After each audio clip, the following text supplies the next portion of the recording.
চলে আসলাম গ্রাহকের আবেদনে একটি মিটার পরিবর্তন করার জন্য। তো দেখেন আমরা কিভাবে মিটারগুলো পরিবর্তন করে থাকি।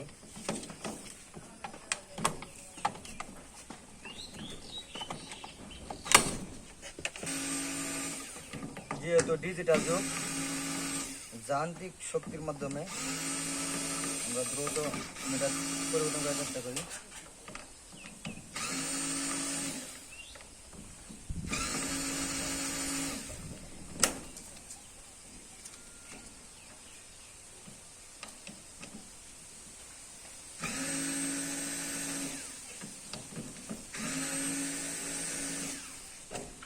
অবস্থাটা একটু দেখাই দাও আশিকুল, যে আমরা কেয়ার মধ্যে দাঁড়ায় কাজ করতেছি।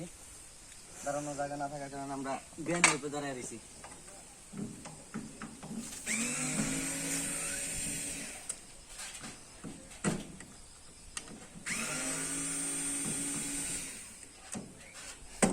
পুরান মিটারটা রিমুভ হয়ে গেল, নতুন মিটারটা ইনস্টল করা হচ্ছে।